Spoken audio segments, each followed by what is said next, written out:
back once again. NFL, crazy week. Some blowouts, some close games that weren't expected to be close. Some overtimes, and college football delivered once again, as it does every weekend. What a great week of college football. We'll get to that in a minute. But first, we'll go in, what's that, chronological order? Yeah, Thursday night football first. Lions and Packers. Now, Lions have won back-to-back games in Lambeau. Yeah. That's got to be the first time in a long time. I don't know when the last time that was. Yeah, they dominated. They were up 27-3 at half, and then they won 34-20. After the long struggle in Detroit, we're seeing a little bit of a spark. A little light at the end of the tunnel. Yeah, they've now won 11 of their last 14 games. It's crazy. My question, will the Lions win the NFC North, in your opinion? Ooh. The pace and track that they're going right now, yeah. Yeah, I mean, they've never won the North. I don't know when it became the North, but they won the NFC Central in 93. That was the last time they won any division. But I talked to a Lions fan today, and he was just mad confident. He was like, I mean... Yeah, because this is like the best they've played since Jesus was a small child. Yeah, since they were created. Yeah. Yeah, and I mean, everybody else in their division just looks awful. So, yeah, I mean, good time to be a Lions fan. Then we had the NFL game in London, the Toy Story game. Did you get to watch it in Toy Story? I did not get to watch it in Toy Story. I didn't know it was only like Disney Plus, so I got to watch the second half in the Toy Story mode. But the first half I watched it regular. It's pretty cool that if I was a kid, that'd be awesome. Yeah, I'd be all that for would it. rock. Yeah, no. At first there was like a few of them bugs, but like, dude, I mean, you had the Slinky Dog is the chain gang. The Claw would like spot the ball. That was sick. Yeah. For like the fumble at the end of the game, they had all the army men walk out with like a sign that just said "fumble," like that. all the stuff that went with it was so cool. Funny. Yeah, I heard it was like stupid accurate. Yeah, it was crazy. It was wild. And then Booger and I don't remember the other dude commentating. They made them animated too, so it was just goofy the whole time. Yeah, that's funny. But yeah, going into this, the Jaguars hadn't beat the Falcons since 2007. What was that, like Mike Vick times? Yeah, that's a little streak right there. That's like when Dion was on the team. The Jaguars have now played 10 games, soon to be 11 games, in London, which is double what the rest of the league. The second most is the Dolphins with 5. So basically, this is their home. Like the Jaguars just live in London. So yeah, they'll play another one this week. The Jaguars just look good. They lost to the Texans last week, and then this one they just came out hot and then just dominated. Yeah. Desmond Ridder, the back-to-back plays, that had to be the worst back-to-back two plays of the season. He threw a pick six, and then he threw a pick. So it was the pick six first. Next play, they come out, he throws a pick. So it was just pick six to a pick. It was insane. But the Jaguars won that 23-7. And the Bengals might just be awful.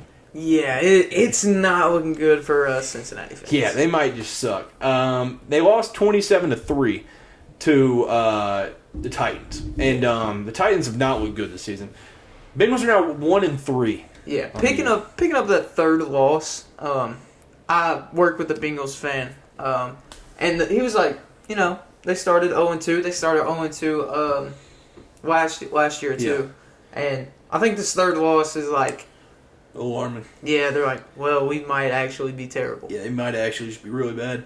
And Derrick Henry in the game threw his fourth touchdown pass of his career. I didn't know he had that many. Yeah, no, it was crazy. When he threw a touchdown pass, I started freaking out. I was like, oh my gosh. But yeah, he's done it multiple times. Yeah, didn't even know that. But yeah, now he was like dominant. He was like back to like Derrick Henry. They played the Browns the week before, and Derrick Henry didn't do crap. And then this game, he's just like, all right. Now, can he stay healthy? Is the question. I mean, I hope so, man. But speaking of healthy, Joe Burrow, I mean, he does have calf strain or something? Something, yeah. So it's not like the worst injury. Like, you can play through it, but like, you can just tell he's just not on it. Like, he has, I saw somebody say that Derrick Henry has as many passing touchdowns as Joe Burrow does this year. Oh my gosh. Yeah, it doesn't look good. And I feel like they're overusing just check downs. And like, he's not even throwing check downs good. So like, I don't know what's going on with the Bengals, but man. Yeah. Like, I was thinking like last season and how good the Bengals were. Like, the way they played last season, you can't say like last season was a fluke. Like Joe Burrow is still that guy, I think. Yeah, the last 2 years he's been that dude. But this season, I don't know. Something is very different and it's not good. Yeah, we got the Jamar Chase drama where he said, I'm open, I'm always effing open. Oh, so, yeah. A little drama. And then T. Higgins out. I don't know how long he's out, but not looking good. They played the Cardinals this week, which obviously can't overlook the Cardinals. So, man, I don't know. Yeah. It'll be a tough one. I wouldn't be surprised, though, if the Bengals just won out. Like, if they just won 13 straight and then they're just 14-3 going into the playoffs. It's like, all right, whatever. Yep. Because that's just like how talented. But dude, Zach Taylor can't call a game. Yeah. Man, it's a tough watch. They don't do crap. They're like, gosh, man, they have so many dudes. They're so talented, and they're loaded. They don't do nothing with it, man. Zach Taylor, hot seat, calling it. Dolphins at the Bills. Obviously coming off a 70-point performance for the Dolphins. And the Bills, everybody still has that sour taste in their mouth going into this game because they lost to the Jets week 1. But the Bills just played like the Bills. Yeah. It was insane. Josh Allen, nuts. It was Bills game, the whole game, basically. The Bills look good. The Bills win 48-20. And Diggs, 3 touchdowns. Josh Allen threw for like 4 billion yards. And, yeah, they just looked like if they just play like that, they're a Super Bowl team. But, Dolphins did not carry over. Yeah. The Bills just have that playoff bug, man. They can't get through the playoffs. But do you think Josh Allen MVP season could be on the way? Because if you scratch that first game, he has gone stupid. This season. Like he had 2 or 3 picks that first game. So it's definitely going to be a race because there's a lot of dudes in the league this year that are just playing. Out of their mind. Yeah. Yeah, it can't last with some of these dudes. Like there's no way. But to me right now, so Josh Allen definitely has an argument. No way around it. But I think currently CMC. I think Christian McCaffrey. Like I don't see how. If you're just talking football players, like who's the best player, this dude scored a touchdown in 13 games straight. Yeah. Like that's an MVP. He's just a beast. And the Cowboys have to play him next week. So this Sunday. Basically, we're not playing the 49ers. We're playing Christian McCaffrey. Yeah. And I saw, I think it was after the game, after he broke the record, broke Jerry Rice's record for most consecutive games with a touchdown. They went up to Kyle Shanahan. They're like, "Do you ever think about the time if you just didn't get Christian McCaffrey?" He's like, "Don't even talk about it." I don't even want to hear. He's like, "I don't want to think about that." Yeah. He's just a beast, man. He is. He's unreal. He's fun to watch, and you could just tell in that game versus Cardinals, they were just like, "All right, we're gonna get him the ball. Yeah. We want him to get that touchdown." And now if you have him in fantasy. I'm sure picking him in fantasy, we're like, injuries, and then you've just got the GOAT. Like, CMC, and it's fun to watch him be good. Like, I don't know anybody that hates Christian McCaffrey. Like, true. He's just an easily likable guy, insane at football. Bears-Broncos, which, going into it, neither team had a win. Yep. Looked awful on paper. You just look at that game, and you're like, there's no way I'm going to watch that game. But 31-28, so there was scoring. So both defenses are just bad enough to where it was fun to watch. Yep. But early on, Sean Payton cuts off his sleeves. So he's got, I think it was just the long sleeve shirt or something, and he just cuts it to halfway up his forearm, and it was like, okay. But I don't know what he got accomplished with cutting it, but I mean, it was insane. There had to be some type of violation there. I don't know how that was allowed. But, the Bears figured out how to pull a Bears moment in this game. They were up 28-7 with 14 seconds left in the third, and they ended up losing 31-28. Hey, Broncos, all credit to them. Coming back. Let's ride Broncos country. The most Bears move possible. Yeah, only the Bears. But Chase Claypool was told to stay home, which is insane to me. But they asked Eberflus about it after the game, and he said something about it was his choice or something. But I think it was kind of I heard somebody give the example of when you misbehave and your parents tell you you're grounded, and it's it was his choice to be in his room because he made the decision. But I think something might have happened. Yeah. I don't know what it was, but he's out the next couple games, I think. Yeah. So, that's crazy because Justin Fields, he needs all the help he can get. Really. Yeah, he does. Yeah. And not having Chase Claypool is wild to me. It is funny though that it's probably like a week or two ago when it went like viral on like Instagram, and it was like Chase Claypool's like got a 40-inch vertical. He's 6'5", 230, like certain amount of like muscle, and then it was like the only issue is he just sucks at football. Yeah, that might be an issue, but yeah, he does need him. Like you gotta have all weapons clicking for a good game. Yeah, that's true though. Chase Claypool, like, what was it, like preseason on film, like in practice or whatever? Dude looked like he did not want to be out there. So, yeah. I don't know. Maybe have Chase Claypool, it might have not even helped at all. I don't know. Just based on the videos. But. I'll never forget when he said, I'm a top 3 receiver in the league. I don't remember if that was on the Steelers or like if it was right when he went to the Bears. I don't remember. Yeah, that's he's embarrassing. just going to his head. Yeah, that's sad. That horrible take. But Justin Fields in this game had his first 300 passing yard of his career. So he played. It's insane. He played good, really good football for 3 quarters, and then he was like, all right, time to be a Bear. Yeah. Yeah. The Bears have lost 14 straight, almost to a calendar year since their last win. Their last one was October 24th. Who do the Bears have next week? They play Thursday. Commanders. Yeah. No, I was looking. The Bears and Panthers have a Thursday night on Prime Video coming up soon. They both could be winless when it gets okay. I'll read you their schedule. So the Bears need to play the Commanders this week, and then they'll have to go against Vikings, probably a loss. Raiders, they got to win that one. Mm-hmm. If they don't win that one, then they got the Chargers, at the Saints, and then it's the Panthers, and they could be winless going into that. Dang. And they're the only 2 winless teams left. And the Panthers, until then, the Panthers have the Lions this week, and then at the Dolphins, then the Texans, Colts, and then it's the Bears. I hope they're winless, both of them. I honestly do. Battle for the first win. It would be awesome. It'd be electric. Yeah, no, Andy Dalton for the Panthers right now is actually like playing good football. It's crazy. They're still just gonna be the Panthers, but if they get to a calendar year without winning a game, you gotta just. I already feel bad for their fan base, but like, man, you gotta check on them if they get to a year. Yeah, that's depression. We're 20 days away from a calendar year. Man, it's sad. An NFC East game, Commanders at Eagles. What a game. Man, it was a good game. Sam Howell, that last drive was just electric. Tied it at 31 on the last drive of the game. Sam Howell looked crazy. 0s on the clock. Do you think Ron Rivera should have gone for a 2-point conversion there? I'm all about risk and just going for it, but, man, I don't know. I think you should have. Like, you're not even supposed to be in the game. Yeah. With the Eagles. Yeah. And you tie it, or you get to 31-30, you've got a chance to go for 2 to beat the Eagles, give them their first loss of the year. I'm going for it. You get another chance at them at your home field, like later on in the year, just go for it. Yeah.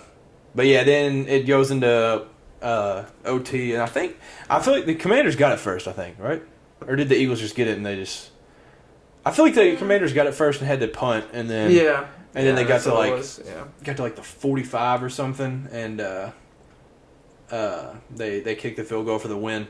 But the Commanders looked good. They looked really good. I like it. NFC East teams battling besides the Giants because they're terrible. Yeah, they're just sorry. But yeah, the other 3 are nice. Yeah, that's gonna be a tough division again. Steelers at Texans. J.J. Watt was at this game. Obviously, his brother T.J. plays for the Steelers. But Texans, they were honoring him for something. I don't remember what it was. But they caught him out. Then the Texans just dominated. 30-6. Kenny Pickett got hurt, so not the best look. But I know from hearing from Steelers fans, they're tired of Kenny Pickett. Yeah. It's time to move on. Yeah, they're all saying, like, Kenny's not it. Yeah. And I saw them talking on...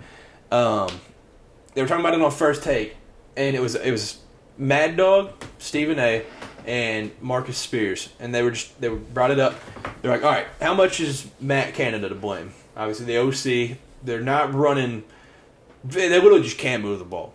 So at a certain point, Stephen A. was like, all right, Matt Canada. He basically was just like, he sucks. You've got to fire him. You got to do something. And after the game, Mike Tomlin was like, heck yeah, change gonna come. Like it's happening. Oh, man. And And so then Mad Dog, I honestly think he just took this perspective to like just have the other side because Matt Canada's bad. He's done really bad. But he said how much of a chance has he had? He's been there 3 seasons. He got the last year of Ben when he wasn't good, and then 2 years of Kenny Pickett. And he was like, what's he supposed to do? Yeah. But they got playmakers. I don't know. Marcus Spears made a good point. He said back when Lane Kiffin got hired by Alabama, everybody was like saying it to like Nick Saban. They're like, "What are you doing? This guy's got like baggage with him. He's like, this isn't going to work. He just like scores and all this." But like Nick Saban was just adapting. He was like, "All right, we'll just score. There's no stopping somebody. You just got to score a lot." And so they made a point that they think Bill Belichick and Mike Tomlin are both stuck in the past, and they don't accept that like you're not just going to stop somebody, hold them to 10, and then win a game like that. Like, yeah, you're going to have to score. So they're saying like both of them, they just got to move on. Like I think Bill kind of tried to. He brought in Bill O'Brien, but like that's definitely not the answer. Guarantee you that. Matt Canada's just been terrible. Yeah, for sure. He's been awful with the Steelers. But C.J. Stroud is kind of like taking over like the NFL. So he's just continuing to make history. He he's now at 1,212 passing yards this season and surpassed Andrew Luck and his 1,208 passing yards for the second most passing yards by a player in his first 4 NFL games. Only Cam Newton with 1,386 had more. He's also broken a record for passing attempts to start a career without an interception. So, it's insane. Sick. And I think he's one of 2 players all time to go through his first 4 starts without an interception. I think that's what it is. It's like him and Gardner Minshew. It's like the 2. But yeah, no, he's making noise. He's just... And I like his comments after the game where he was like, I just see these people walking around the city in Texans gear and I want to make them proud to wear it. So I was like, respect, man. Like it's a dope reason. He was like, I'm going to go to work every day for those people that walk the streets of Houston. Hey, good for him. Yeah, no, C.J. Stroud, man, he's a good dude and best celebration in the league right now. Yeah, dude. It is so clean. It is. It's so tough. Him and Tank Dell, man, them boys be killing it. Yeah. All right, we got the Pats, the Patriots at the Cowboys. So you can talk a little bit about it. This is Zeke's return. So I had to lock in, and I looked up the video that they played in the stadium. Chills, man. The video was sick that they played. Yeah. They had to start Zeke for this game, coming back playing his old team, and it did not work out. No, like they thought it would. No, to say the least. Yeah, Patriots, Mac Jones. It was a disaster on their part. Cowboys defense played great, honestly. Yeah. Continue to impress. Cowboys get it done 38-3. But yeah. All systems failure for the Patriots in this game. Yeah. It's pretty bad. Bill Belichick's worst loss of his career. Yeah, it's and it was his worst halftime deficit that resulted in his worst loss. So yeah, it was just a bad look. That's crazy. We're just taking down that franchise. Yeah. Gave Tom Brady his last loss for his last game of his career, and now worst half for Bill Belichick and worst game. So man. Yeah, and like you said, Mac Jones looked like the worst quarterback to ever touch a field. And they brought in Bailey Zappi. So they did. I was hyped. Bailey Zappi came in. I was like, hey. Yeah, WKU legend, man. Yeah, but Mac Jones, he was struggling, and I'm pretty sure was it after the game? Maybe they were like talking about how they benched Mac Jones and stuff, and I think it was Bill Belichick. He didn't really give an answer. He was just like, he was done. Yeah, I heard him say like he just wasn't playing good. He'll be the starter or something moving on. Like, why would I play him if he's not playing good? Like, yeah. All right, Bill. It wasn't like a real answer. It was just I feel like that's worse than giving an actual answer. Yeah. Like, you know what I mean? He was just like, he was done. Yeah, it's not good. It's not a good look. Not a good look. Yeah, no, I think it's officially time to move on from Mac Jones. I don't remember who was their OC. Whoever the OC was, Mac's rookie year. That dude deserves a pay raise. He made Mac look like he was the truth. Yeah. And then Mac has looked like absolutely like awful since then. He's just looked terrible. But yeah, I mean, I think Patriots got to hang it up. Yeah. Yeah, for sure. But Yeah, I mean, Christian Gonzalez has looked good. That's a light spot for him. He's showing that he's one of the best DBs coming out of this draft. That's about it. Nothing going on. Like, nobody's done good. But it's so weird. The Patriots just suck. They're terrible. Like, they've been dominant our entire life, and this is like the first year where they've just been absolutely awful. Yeah. It was crazy, like, to see the score at the end of the game. Like, we just beat the Patriots, like, 38-3 or whatever. And I'm used to the Patriots just always being good. Like, it's wild. Yeah, it's insane. Raiders at Chargers. Chargers won 24-17, so they started at 0-2, and now they're 2-2. So the late hit was the big story. The pictures went viral. That was sick. The entire Chargers sideline was ready to scrap. Yeah. They were ready. They were putting the hands up. Yeah, the whole squad, chain crew and all, was ready to duke it out. And Justin Herbert, I think he did something to his finger, but like he had it was his left hand. His entire hand just covered in a cast, and he just played. I was like, that's nuts. Dude's a trooper. Yeah. But the story of the game is Khalil Mack. 6 sacks, tied for second most all time in a game. That's nuts. Yeah, no, he went crazy. I think he had like 0 sacks on the season before this, and now he had 6 in a game. Khalil Mack, he's getting up there, ain't he? Yeah. He's getting pretty old. Yeah, I think I saw this is the most sacks any player has ever had versus their former team. So that was nuts. But yeah, I saw on New Heights, Jason Kelsey was talking about it, and he was like putting his head, like, he's in the mind of like what their offensive linemen were probably thinking. And he was like, the first one, man, I'll get it right, coach. I ain't nothing. Second one, he's like, man, what am I supposed to do? And then the third one, he's like, oh my gosh, what are we doing? And then he said it just gets worse from there. But yeah, I couldn't imagine. I could not imagine. Well, I think it was Jarrett Stidham in that game. I don't think Jimmy G was playing. I didn't watch it, but I'm pretty sure it was Jarrett Stidham. So that had to suck. Yeah. Just look over and see Khalil Mack in your face again. It's got to be terrifying. Yeah.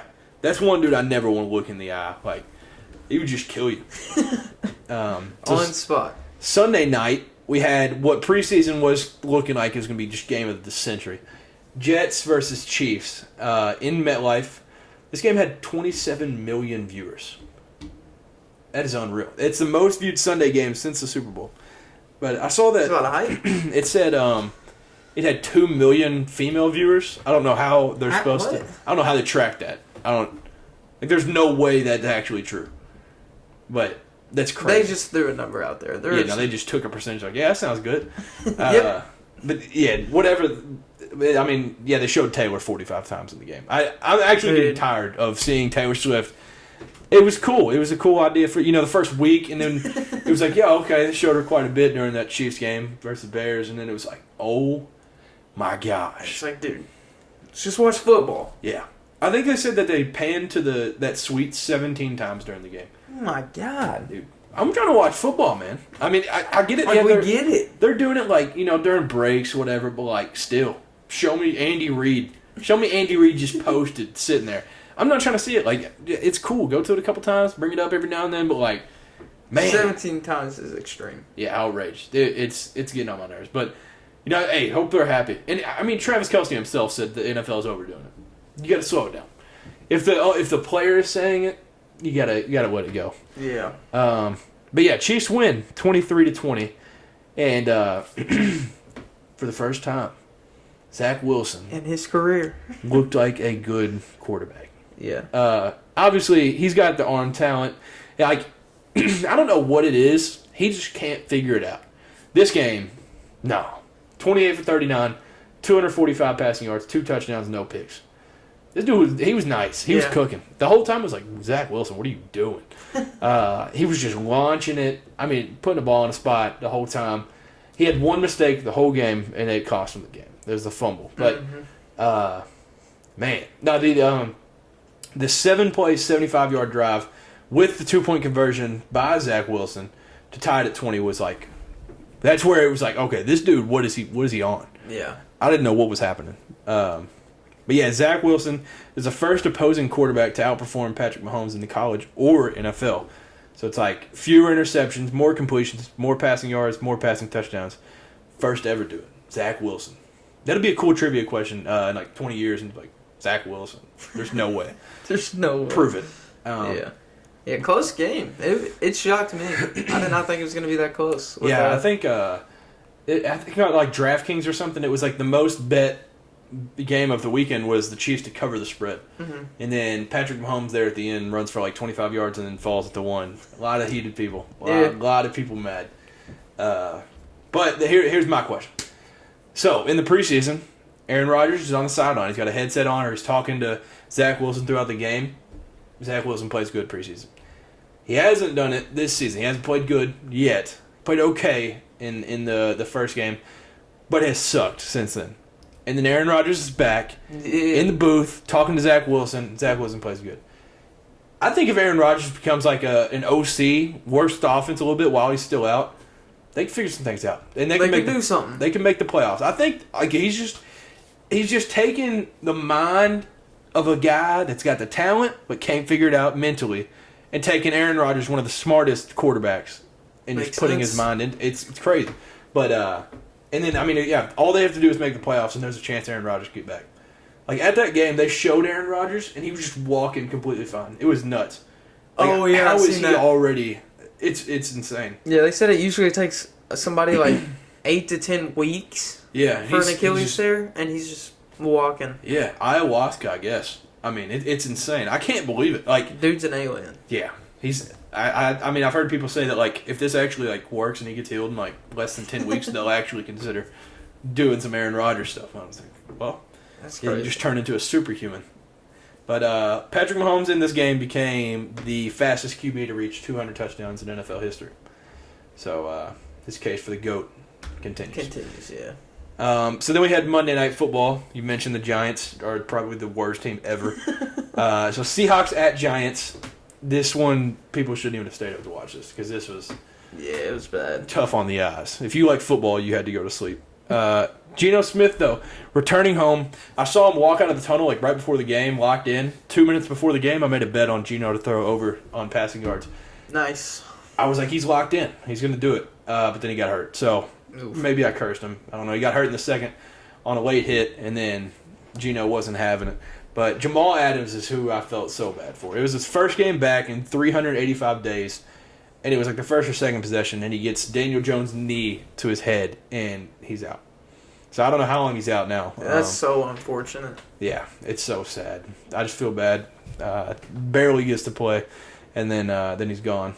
But the Manning cast, I don't know, like every Monday I forget it's a thing. Until like one point in the game, I like click back, and then the Manning cast pops up like, oh shoot, and I'll watch. Yeah, I watch some of that. So I'll go back and forth a little bit, but yeah, they had Will Ferrell on it, and it was electric, and he was awesome. Calling plays, everything. They were talking about Will Ferrell's diet versus DK Metcalf's diet, and Will was just saying he taught him everything.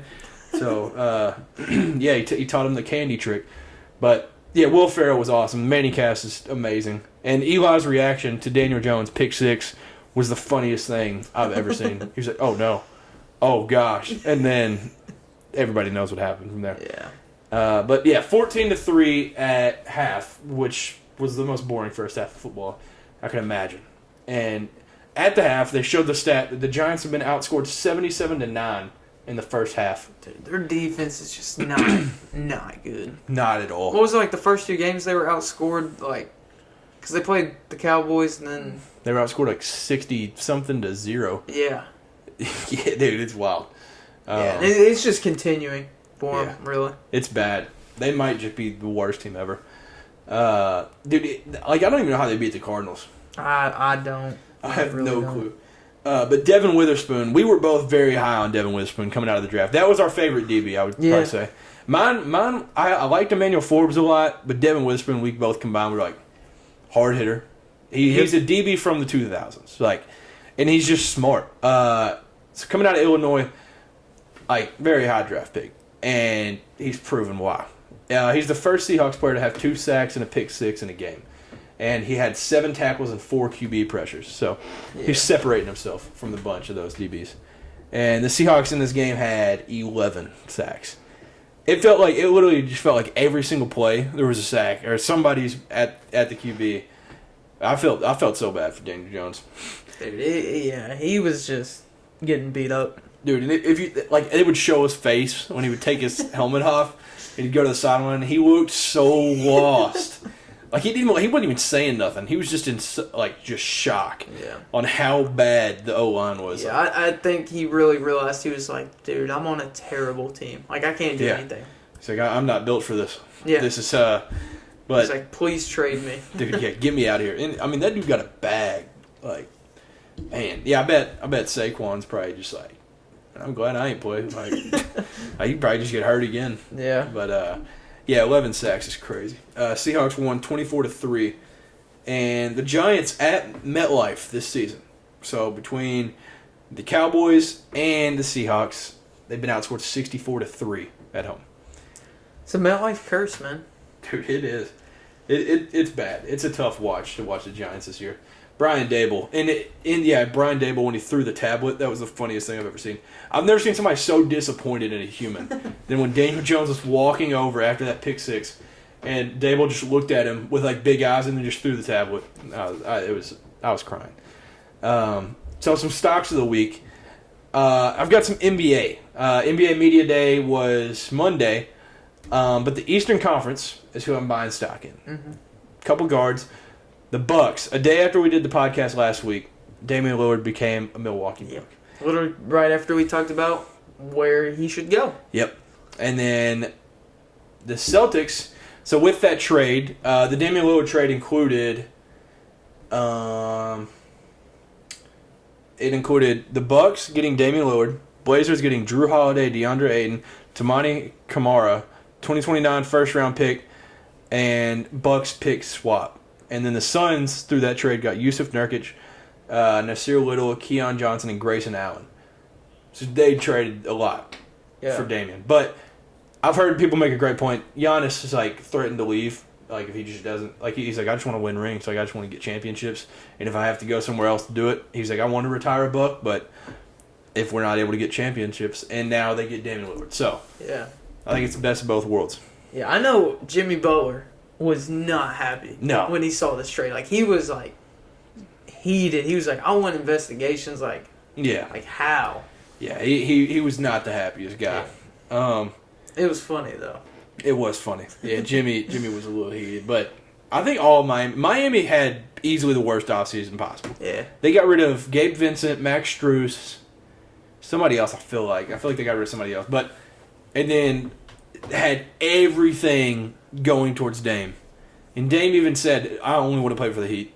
And then they don't get him. Like, it's you got to figure that out. But, yeah, and now they got to play a team that they barely beat and add one of the best point guards in the NBA. So, so it's understandable to be heated if you're a Miami Heat player. Yeah. You can't blame them at all. And then, with that trade, obviously Drew Holiday went to the Blazers, but never even suited up. The Celtics signed Drew Holiday, and when he got traded from the Bucks, he had said he wants to go to a team that can contend and win right away, and the Celtics was his number one option. So he got what he wanted. So Drew Holiday got traded from Portland to the Celtics for Malcolm Brogdon, Robert Williams, and 2 first-round picks.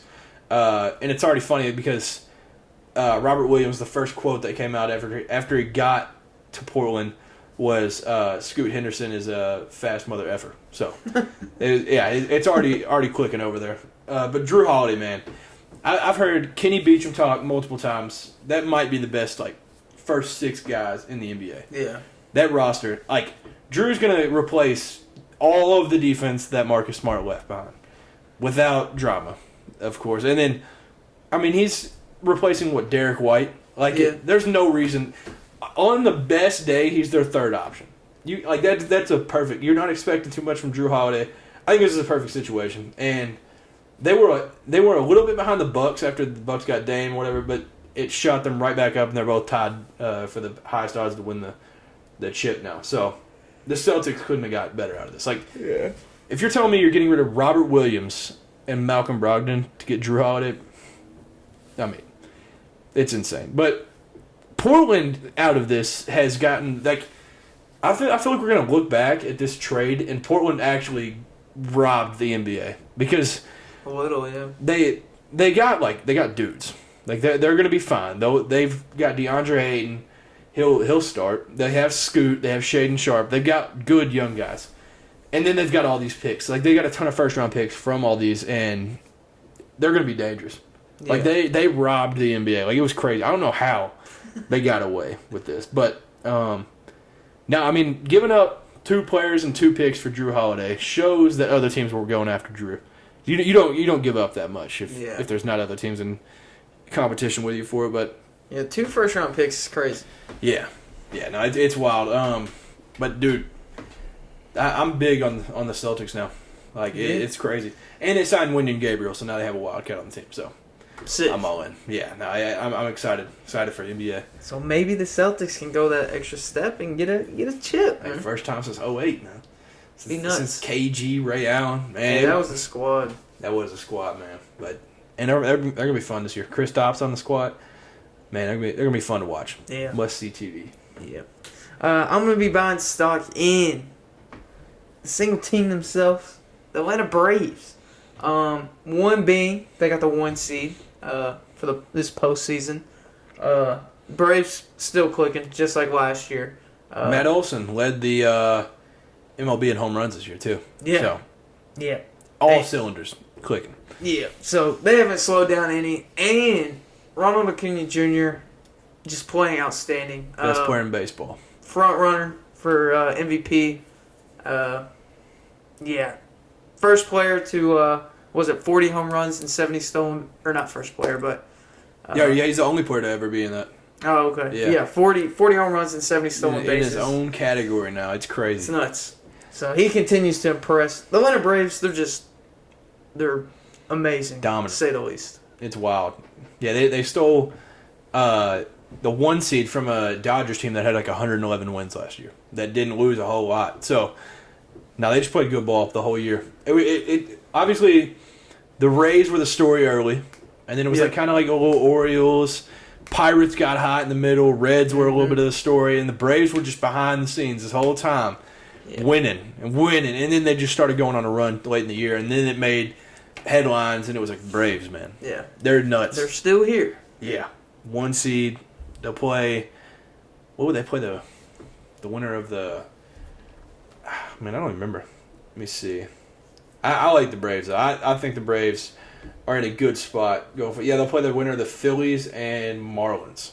So, W. I don't know if the Phillies won tonight. The Phillies won their first game. I know they didn't play till later, right? It was later tonight. Let's see. They're up 7-0 in the bottom of the 7th. So Phillies are? Yeah, they'll play the Phillies. Yeah. But yeah, Atlanta's nice. They're some dogs. Yeah. So I'll be selling stock in trucks because literally stock is gone. Because every Utah Utes football player on scholarship received a 2024 Ram 1500 Bighorn truck. That's crazy. Yeah, every single scholarship player. So was it 100 players probably at least? It was roughly $6 million in value. And if you haven't seen them, the trucks look sick. They're like Utah customized. It's like they have like Utah on the sides. It's tough. They're tough. That's sick. Yeah, it's a sick NIL deal. Like that. Those are the NIL deals that just rock. Like those are so cool. I love seeing those. Dudes getting trucks that rocks. But shout out to Utah though. Getting every player a truck. Like you gotta think like the 4th string kicker rocking a truck, Ram. brand new truck. There you go, man. 2024. It's wild. Yeah, that's trucks. A crazy NIL deal. I'm going to be selling stock in Marshawn Lynch hating Pete Carroll. Man, yeah. So he said. Bold. Said he was not a fan. Yeah. So. What was the... I said, I didn't F with Pete Carroll. That exact quote. Man. Quote, yeah. Yeah, that's bold. He said, like, Russ was just my quarterback, or Russ was like the perfect quarterback for me to play with. I mean... I don't know. I feel like I ain't never heard anything bad about Pete Carroll. I know. I feel like Pete Carroll's just beloved by everybody, but who knew? Came out of nowhere. Marshawn does say some crazy stuff. Yeah, no, he's the type to just he just doesn't care. Yeah, no filter, Marshawn. Yeah, no, beast mode, man. And he was talking to on Club Shay Shay with Shannon Sharp. Like he said, after they threw the pick, obviously Malcolm Butler interception. Mm. He walked to the sideline, laughed in Pete Carroll's face, took his helmet off, and walked to the locker room. Didn't watch the rest of the game. Like, it was only like 30 seconds, but like, Dang, yeah. I didn't know that. Yeah, it was crazy. So he didn't see all like the fights and stuff at the end. But yeah, it was wild. Shannon was like, Marshawn, beast mode. You laughed in Pete Carroll's face? I was like, yeah. Yeah. But yeah, now he's goofy. It's crazy though. Legion of Boom, man. It felt like, I mean, yeah, we were kids, so it just felt like that team was just like perfect. Like everybody got along, all this stuff, but like, man, Maybe not. not clicking, man. That's the crazy thing, though. Like, we don't really see, like, as fans, we don't really see, like, behind-the-scenes stuff. Yeah, especially when we were kids, we thought everything was just perfect. Like, Yeah. everything in the world is perfect. No drama, just like... They go home to, like, their 2 kids and their loving wife, and they don't lay hands on them, nothing. Yep. But then we grow up and it's like, yep, this guy abused his wife. This guy cheated on his wife. This dude hates his head coach. This man demanding a trade. Yeah. Like, yeah, when we were kids, it was like everything was right in the world. Like, Antonio Brown had a brain. Like, it was crazy at the time. Now AB is just losing his mind. But, yeah, no, the NFL was sweet as a kid. So we'll do some college football week 5, man. This was a week, man. This was awesome. So we'll first talk about the Dirty Birds. We'll talk about them a little bit later. Louisville Cardinals, 5-0 for the first time since 2013. It's crazy. It's the first time the Cards have ever started 3-0 since they've been in the ACC. So I think they joined the ACC in 2014, maybe 15. Because they were in the American for like 1 year after the Big East. But Brom got them right. Hey, Jeff Brom, he's the guy. Yeah, Brom's getting it done, man. Jawar Jordan, the running back, playing crazy. I think it's Jamari Thrash is their receiver. He's nuts. Mm-hmm. Jack Plummer, I mean, I ain't gonna lie, he's not spectacular, but he's getting it done. I don't know I don't know. Dude, the end of that NC State game, he threw easily the worst throw I'd ever seen a college football player make. Pick. Nobody within 10 yards. Yeah. But then Brendan Armstrong was like, oh yeah, hold my beer. And he threw one even worse. It was a mid-off. I don't know what they were doing in that game. Yeah. But BYU and Cincinnati played each other, both battling for their first Big 12 conference win since joining. BYU came out on top, and they're the first of the new additions to win a conference game. So between UCF, Cincinnati, BYU, and Houston, they're the first to get a win in conference. So BYU can hang their hat on that. And it just was sick. Friday night in Provo, they were rocking. I bet their environment is crazy. Yeah. Then we have Missouri, 5-0 for the first time since 2013. So it's wild. Yeah. I think this is the biggest shocker of the college football season so far. Yeah, I think so too. And I mean, everybody knows what happened in 2013. They went to the SEC championship. I don't think that'll happen. But hey, I mean, I'm sure their fan base. Yeah, they're making it. They're starting out good. Brady Cook did break a record though, broke an SEC record, and the former Wildcat Andre Woodson had the record, but he set the record for the most thrown passes without an interception. So he's thrown 348 passes without an interception now. So let Brady cook. Yeah. Now that was I think they said like Brady's cooking in Nashville. So play on his last name a little bit, but yeah, now he looks like going into the season. I was like, yeah, he's all right. Like he's just got like he had what's his name at Georgia now, but then he had Luther Bird, and I was like, okay, bro. I mean, anybody can do that, but he's playing good. He's playing good football. And Luther Burden is like the best receiver in the SEC. So, yeah, they look good. Missouri looking solid. Then we had the Deep South's oldest rivalry. So we had Georgia-Auburn. And this game just proved more that Brock Bowers is that dude. Yeah. He's just the best player in college football. He won't win Heisman, obviously, because you got to have like Devontae Smith numbers to do that, and he's not going to. But he had 121 yards in the fourth quarter. Yeah. So. Yeah, he's just a body. Like, that's all I can say about him. Like, he's just huge. Yeah, in the fourth, he had that one-handed catch, and then he had the touchdown that tight ends should not score on that play. Like, that should not happen. He's way too fast to be a tight end. He's insane. Yeah. But, dude, he's like a nightmare. Like, I bet, like, defenses, like, have nightmares about this dude. Like, Oh, for sure. like he's terrifying to play against. Like, the Cats have him this week. I'll talk about that in a minute. But like, I have no idea what we're gonna do. Yeah. Like zero. Like people don't grow on trees like that. Like, this is not a human. Yeah. This is literally just Gronk with more speed. Basically. He's cheating. I don't know what teams are supposed to do, but and then this was the most electric thing of the week, and I've probably rewatched this 35 times. Fourth down conversion for UCF, their quarterback, to extend the game. And Eric Collins, if y'all don't know him by name, it's the Hornets announcer. So the Hornets announcer that's like screaming all the time, funniest commentator there is. He was calling the game, so it was electric. Him calling college football was nuts. But UCF was up 35-7 in this game. Baylor came back and lost 36-5, or 36-35. But Eric Collins, I'm telling you, I'll try to throw the clip on here. That is the greatest call I've ever heard in my life. The fourth down conversion, it was like 30 yards. Yeah. And the dude ran around for I lost my mind. And Eric Collins, most electric play call. I need him on the big games. He got to get a step up. He just deserves it. But I'll throw that video in there. Those of y'all that hadn't seen it. And lastly, the Roman Wilson catch was unreal.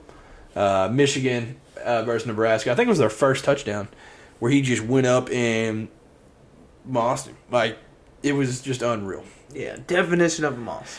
Yeah, you can't be mossed on more than what Roman Wilson did. So shout out Roman Wilson. For the main games, so Friday night we had number 10 Utah at number 19 Oregon State.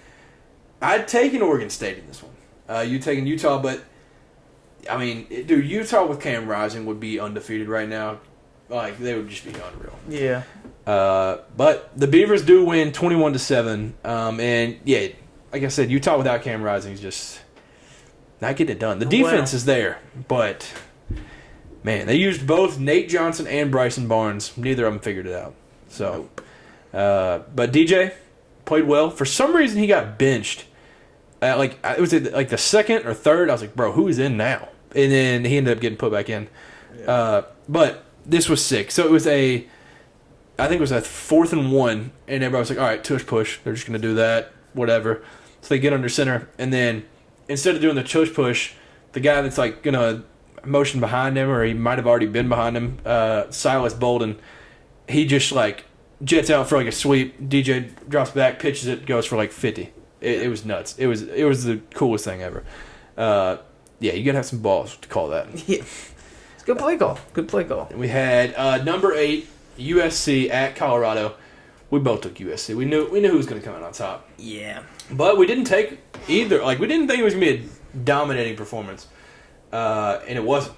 But this was the game that obviously Travis Hunter, he's like, nah, I got to play. I'm going to play. And then Deion was like, no, rest up, get healthy, whatever. He might be back this week, hopefully. But he did not play, and neither did Shiloh. Mm-hmm. And it was felt because both those dudes are playmakers, and that's what they needed. So the Trojans win 48-41. Crazy amount of celebrities out for this game. It was like LeBron, DJ Khaled, I think Jay-Z, Bronny was there. Like, it was unreal amount. And then there was 30 NFL scouts at this game. Wow. So it's wild. Deion's getting it done out there. USC came out hot though. I think they went up 34-7. I think at half, or 34-14 at half. I'm pretty sure was the score. But breaking news: Caleb Williams is good at football. If anybody didn't know that, 403 yards, 6 touchdowns, 1 interception. It was his first interception of the season. He's just insane. Yeah, he's just gonna win Heisman again. He might 2 times. Yeah, first since Archie Griffin, and he'd be the second ever. Like it, he's way too good at football. He shouldn't even be in college right now. But yeah, no, I mean they went up 34-14 a half. Colorado continued to battle, and but couldn't get it done. I think it was 48-41, so a touchdown. Second loss in a row for Colorado. So they play Arizona State this week. So hopefully they bounce back. Hopefully they get their dudes back. But I think that the biggest takeaway from the past few weeks of watching USC ain't winning crap with this defense. No, you're not winning anything. Letting teams put up 40. Yeah. Like they couldn't stop a parked car. Like they can't do anything on defense. Their offense is like very, very super powered, and their defense is like mid. Yeah, it's literally just like Lincoln Riley to Oklahoma. They're just gonna like they'll score 50. Yeah. But like the other team's also gonna score 40 plus. So hopefully you win. Like it's just a coin flip once you get up there. But man, yeah, they just gotta figure it out. And they have dudes on defense too. Like it's not even that they're like terrible with player wise, but man, they're gonna have to figure it out if they want to do anything in the postseason.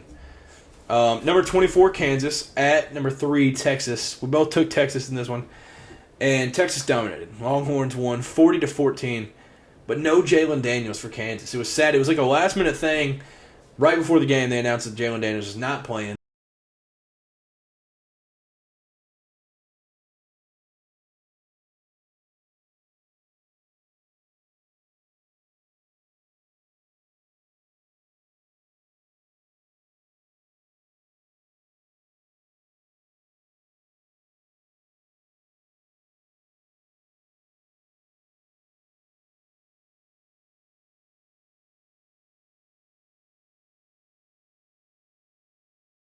And I think he was running the ball, and then he got hit so hard he fumbled, but the running back was like back on the left side of him. He just picked it up and ran it in. Yep. It was crazy. But this is Texas's largest win in an AP ranked matchup since 2009. So if you look at like all these stats that Texas is doing, it's all first since 2009. Just like Texas is now 5-0 for the first time since 2009. So they're back. Yeah. Texas is continue back. to try to make the playoffs. Man, a tough one this week. We'll talk about that here in a minute. But we had number 13 LSU at number 20 Ole Miss, the Magnolia Bowl. I took Ole Miss, and you took LSU, and literally either team could have came out because defense doesn't exist in this game. Which is rare, I feel like, for an SEC matchup. Yeah, for LSU. If you're like Lane Kiffin, it's like, all right, maybe you'll have good defense this week. But like LSU, you expect defense, like every time. But Rebels win 55-49. Both teams just did whatever offensively. They did not. There was nothing stopping anything offensively. Ole Miss was up 31-28 at half. This game, I think the over-under, I bet the over.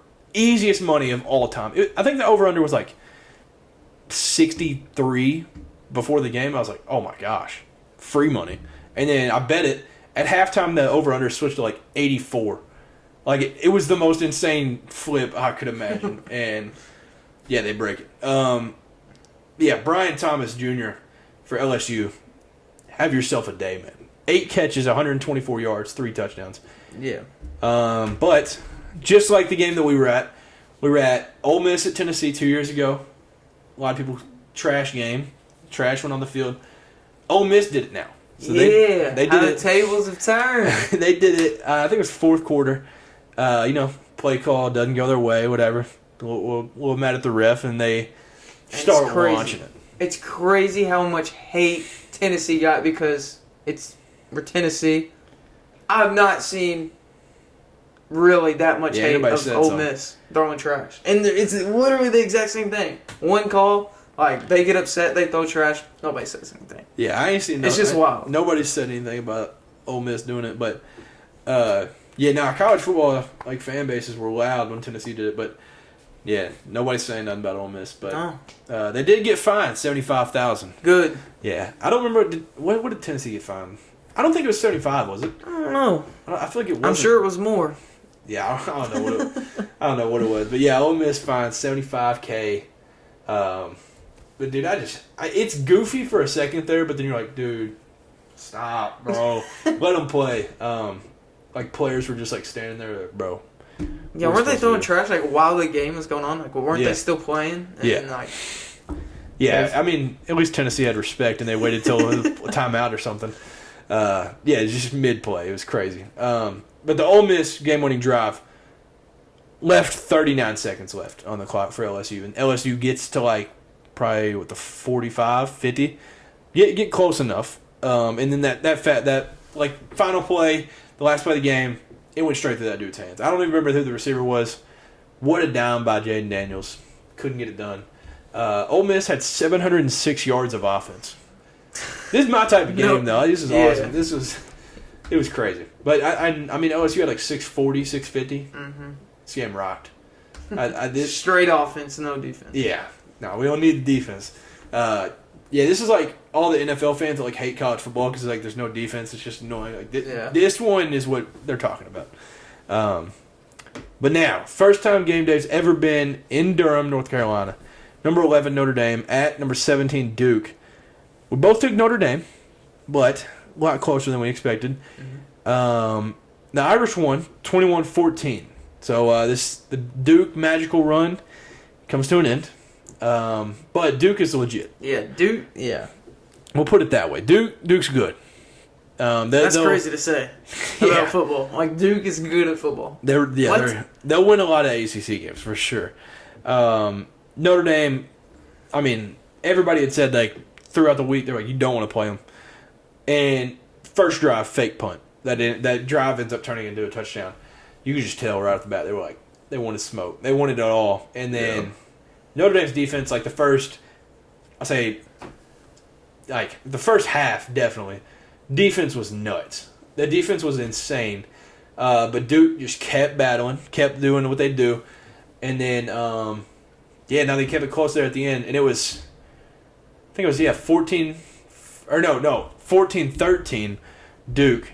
And Sam Hartman, fourth down, 4th and 16, runs for like 17, 18 yards. I was like, man.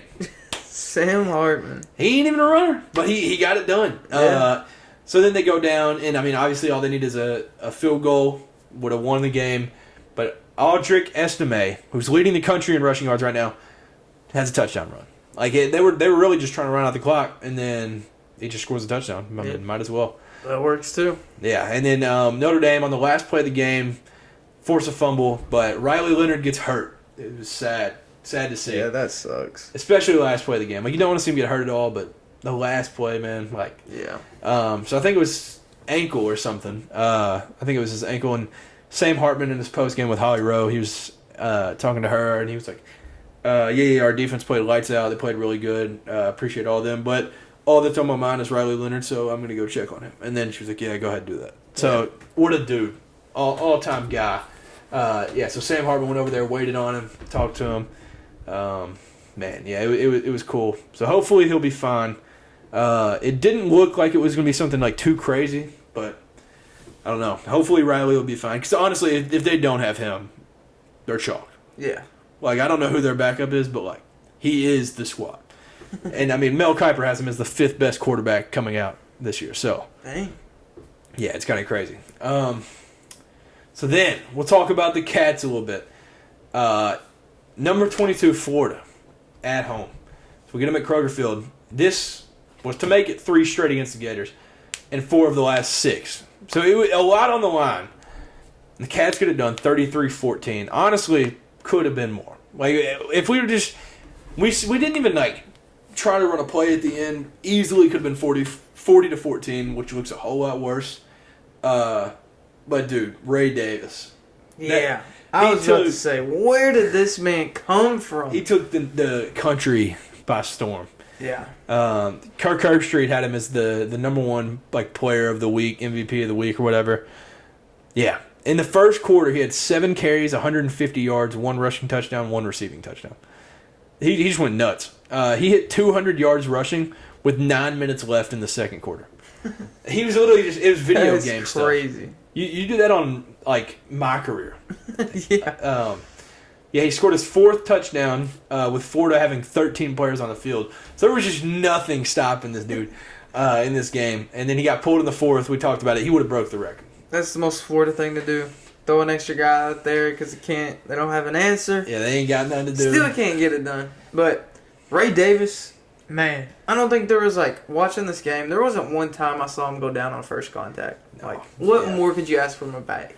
Yeah. And like I said, Pro Football Focus, I think, was who did it. They were, like, judging, like, all of his runs combined, how many yards after contact. 168. That's a ball game itself. Crazy. Yeah, like, some people don't even hit that just, like, rushing yards total. Yeah.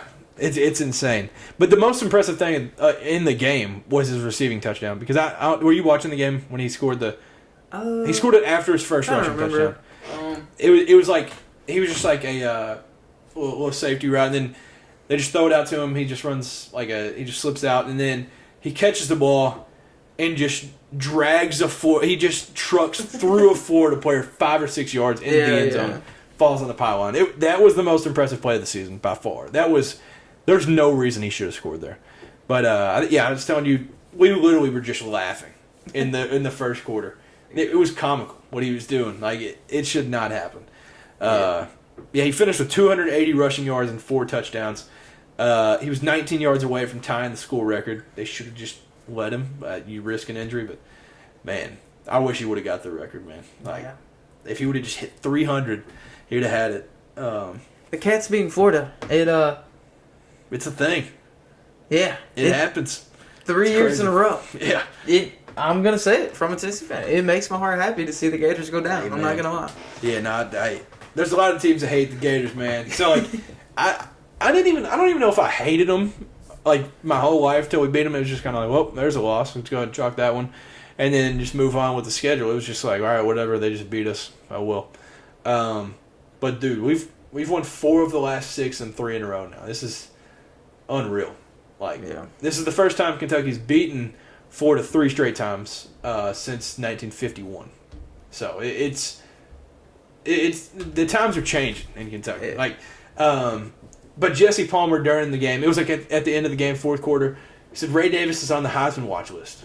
I thought that's crazy. Bold, but then I was like, if you think about it, if you go look at the betting odds, he's actually on the list now. So I guess he's leading the SEC in rushing yards.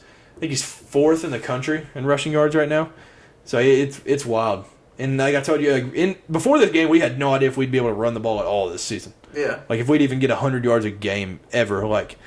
And yeah, he did this. It's ridiculous. But he had UK released the coldest video I've ever seen today. It was like a highlight mix of him, but they mixed in his press conference after the game.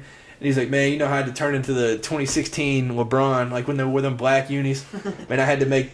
He said, I had to become the one they hate or something. It was they were coming for me, and then he was like, I had to put the nation on watch or something. It was cold, but dude, on the 75-yard touchdown run, the long one, he ended up reaching 21.7 miles an hour.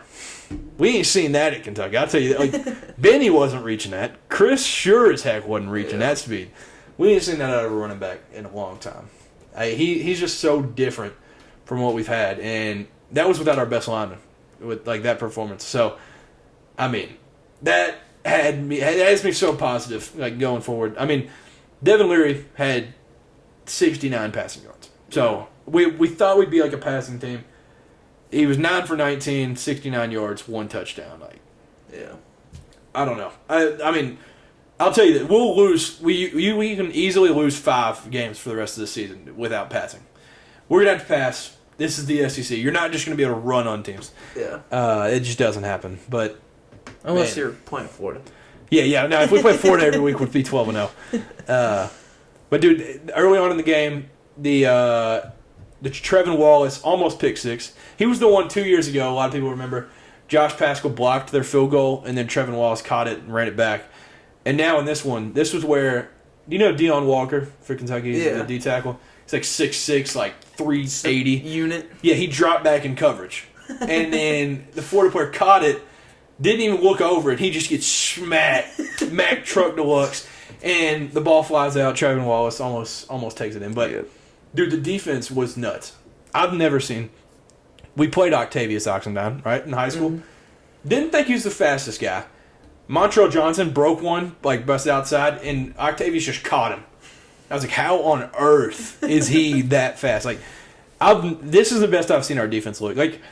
They scored 14, but one was kind of fluke. It was a Ricky Pearsall catch, and then one of them was. We had him on 4th and 6, I think, and we had Graham Mertz wrapped up, sacked. His knee is this far from the ground, and he just pitches the ball to Montrell Johnson. He runs for a first down. We would have got that at the 50. Yeah. So that one, dude, our defense in this game had me just hyped. Man, they went crazy. But, so speaking of the passing game, our receivers right now lead the country in drops. So percentage-wise, we have the worst catching percentage right now. So, yeah, no, it's not good. It's not help Devin Leary's case. Yeah, and I mean, a lot of people are bashing Devin Leary. Like, obviously, there's sometimes he doesn't have a good throw, but if you're leading the country and he drops, it's not all on him. Yeah. So we've got to get it clicking. Like Georgia this week, we don't stand a chance if we can't pass the ball. Yeah. But I truly believe it'll work out. I think it can and it will. We've got the talent. Just got to get it together, like somehow. Yeah. If y'all's defense can play like that though, next week against Georgia, Yeah. because Georgia really wasn't all that impressive against Auburn. Yeah. So. Yeah. Now that. Yeah, if the defense plays like that, I'm a lot more confident. But dude, we're just gonna have to we're gonna have to get them off the field. Like we're gonna have to keep the offense on the field, like pounding the ball, and like the defense is gonna need a break. Like in this one, we gave them a lot of breaks, and like they're gonna have to. The offense gonna have to step up a lot. Like running wise, like obviously 280 yards is stupid. We ran over 300 yards on them, but passing we're gonna have to figure it out. But yeah, like I mentioned, the streak. From 86 to 2018, we didn't beat them once, which is insane. And now we've beaten them 3 years in a row. I can't believe it. It's just a completely different life than I thought existed. But yeah, Kentucky and Louisville. Now I've mentioned both 5-0 at the same time to start a season for the first time ever. So partially because Kentucky's history were terrible. Louisville started 5-0 quite a bit, but yeah, we're 5-0 and. First time it's ever happened. So, yeah, Bluegrass. The Bluegrass State for football is rolling. Yeah, getting it done. So the next game, obviously, we mentioned it at number 1 Georgia. At Georgia's tough. Yeah, we play them 7 o'clock. Rowdy place to play. Do you know the last time that they lost a night game? I was trying to think of their last night games. I know they played Notre Dame at night like a few years back. I don't know. 2009 against Kentucky.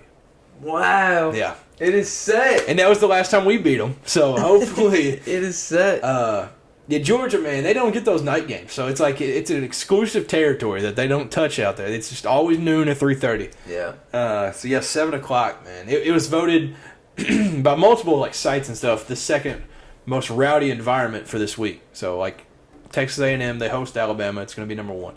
But yeah, Sanford Stadium's going to be rocking. So, as a Kentucky fan, y'all beat Georgia, just say. I'm not jinxing it. I'm just saying. Y'all beat Georgia. How you reacting? How you think Kentucky as a whole will react? Well, I'll just put it this 6-0. way. This would easily, by far, nothing would even come close. Our greatest win ever. I was about to say, biggest win in program history. Yeah, our biggest right now is at home against number 1 LSU in 07. But this one would be by far. Yeah. This is the two-time back-to-back defending champs on their home field. Honestly, because Georgia really hasn't impressed me that much, I think Tennessee and Kentucky has a good chance of beating Georgia. Man, I hope so. Man, let's go, man. Yeah, I'm not jinxing it. I'm not going with, but now I will say, Matt Jones the other day, this dude had me in shambles because he was just talking. He was like, "All right, we're just gonna put out the scenario." He was like, let's just say, for the sake of the argument, yep, we beat Georgia. All right, he was like, number 1 Georgia on their home field.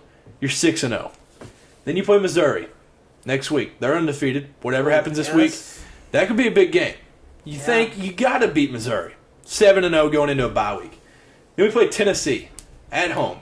What if that happens? You're 8-0. And then you have at Mississippi State. They stink. Beat them 9-0. Host Alabama Crimson Tide. Possibly both top 5 in the country. Beat them. Nick Saban at home. Knock them off. 10-0. Then you go to South Carolina. Figure it out. Win that one. 11-0. Then face Louisville. At Louisville. Say they're like 10-1. That's the biggest game in this rivalry's history. That could be crazy. It would be wild. But there's also the world where we could just finish 7-5 and just fall off a cliff. But no, that scenario, I would love to keep dreaming. Like that would be unreal. And it starts this week. And this is why college football is awesome. Yeah. Because it gives people hope. Yeah, a lot of hope is in college football fans. Yeah. But man, I can't wait for this game. This game, has legit, like, a lot of the country is talking about this game. Yeah. Like, for sure. I still think, like, as a Kentucky fan, obviously we're a basketball school. I still think there's a certain percent of the U.S. that's like, Kentucky football is a joke. It doesn't exist. We don't have a win like this. We don't have, like, the win that everybody's like, oh, okay, they can play football. Yeah. So, I mean, we've had good years. Like, we've won 10 games twice in the last 5 years. And we lost to Tennessee both those times. We lost at Texas A&M. We've lost at Mississippi.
We hosted Georgia.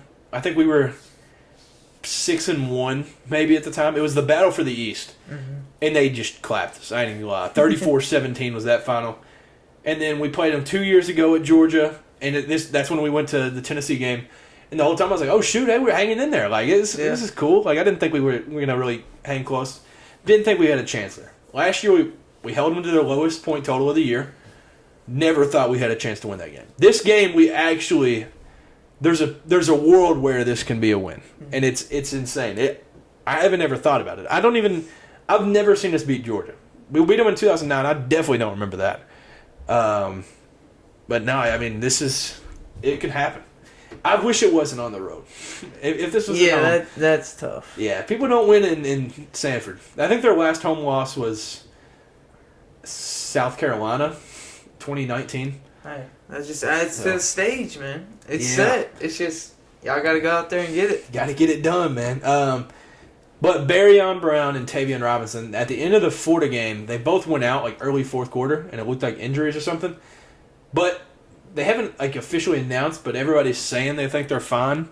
If we don't have them, I'll be honest, I don't know how. Like Barryon had like 120 something receiving yards against them last year. He was the only reason we were in the game. He had the only touchdown in that game. You're gonna have to do it again.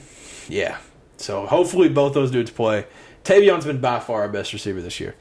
So hopefully they get it done. But you mentioned the Auburn game earlier.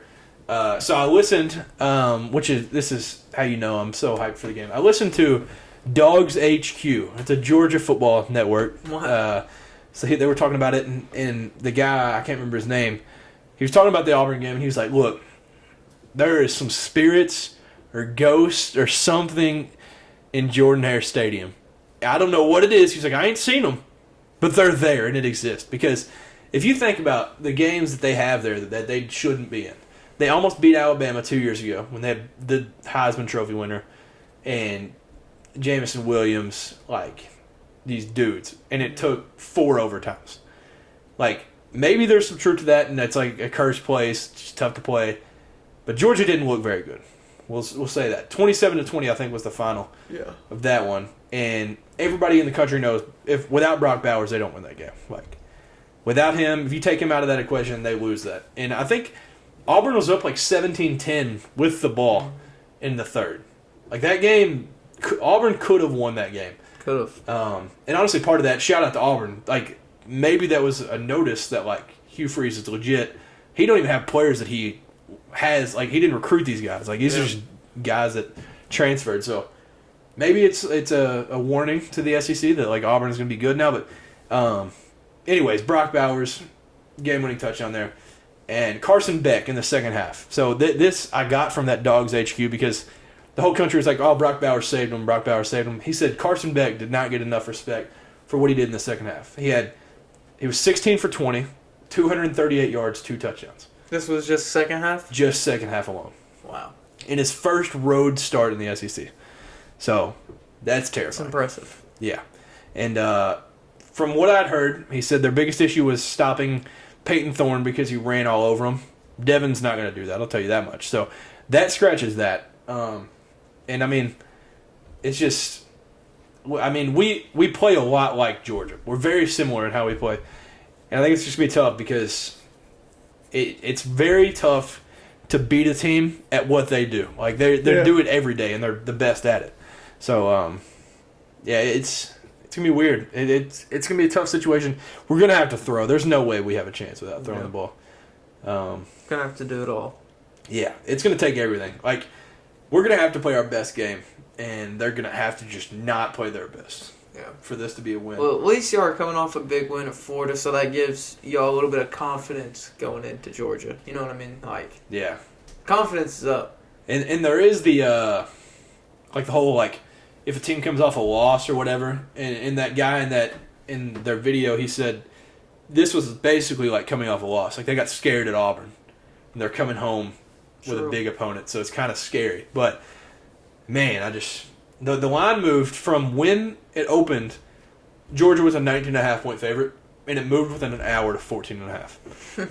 So it's I think the country is respecting Kentucky, but yeah, they're a 2-touchdown favorite as of right now. Yeah. So man, Kentucky at Georgia, right? Can it happen? Can't wait. We will see. So next we got Tennessee in the dark mode versus South Carolina. Sick. Dark mode rocks. I said it from the beginning of the season, and literally the next day after we lost last year to them, I said, just wait. Next year, yeah, it's going to be our get-back game. And it was. Vols win 41-20. I did make that bet on the Vols to cover. Easy money. Yes, sir. Easy money. Yes, sir. Easy money. Hendon Hooker made his reappearance. They got loud. At Neyland Stadium. They got loud for him. So that was pretty cool. I like that he came back for this game, too. Yeah. The game. Perfect game to come back to. Yep. Phil Former, he was there, so that's cool. Legend. So something that happened during the game. I think we have a curse playing South Carolina. An injury curse. Yeah. Brew McCoy, basically, I don't know exactly what the injury was, but if you've seen it, it was nasty. He fractured his. They said his foot, but it looked like he broke his leg. Yeah, everything. It was terrible, and I hate that it happened for Brew McCoy. But there is a chance he can return again next year. Yeah, fractured dislocation of his right ankle, but successful surgery 2 days ago. So yeah, successful surgery. Yeah, surgery, everything went good. But I just hate it for him. I do too. Really, because last year, in this game, it was Hendon Hooker. Now it's Brew McCoy. Maybe y'all just stop scheduling them once Texas and Oklahoma come in. All right, we ain't playing y'all anymore. Yeah, to give us a break from all these injuries. But, yeah, so that happened. So, another thing that happened, which is crazy to me, and I'll spill about it, but Spencer Rattler. Oh, yeah. And what he said after the game. He said, it was like their Super Bowl, so credit to them. Yeah, as soon as I saw that, I was like, man, I wonder what Kate thinking. Yeah, I seen that, and I was like, I've never seen somebody more salty about a game in their entire life. Yeah, no, that boy, he was pressed. Oh my gosh, it makes me so mad that he said that. And the thing is, this is his first time playing at Neyland Stadium. And I feel like Neyland Stadium we're known for being loud and just having the fans there and engaged all the time. And no matter what game we're playing, we're going to be like that. UTSA, we're like that. We play UConn this year, we're going to be loud with UConn. It's a nuts game, man. Like UConn. Yeah, UConn it's how Neyland Stadium is. It doesn't matter who we're playing, what record we have. We're going to show out. We're going to be like that. So, yeah, he is crazy for saying that. He's salty that he lost. man, the only touchdown he threw in this game was a pick six. Yep. To Kamal Haddon. So, yeah. He's salty, man. F that guy. No. Yeah, but yeah. Hey, he almost pulled a Orlovsky in the game, too. That was so wild. When he almost stepped out the back of the end zone. His heel was actually that high. Yeah, I texted you. I was like what dude, a bum. Yeah, what a bum. Yeah, that was goofy. That was it was so close. But yeah, man, I can't believe you said that. I can't either. Like that makes me so mad. I'm like, dude, if you think this is our Super, like, gosh, it just infuriates me. Like, he just think he important, man. Kills me. Yeah, when he said that, I was like. Man, I know Cade. I know Cade. Oh my gosh, laughing at this dude right now. Yeah. Yeah, I think a lot of the country just laughed about that. They're like, all right, man.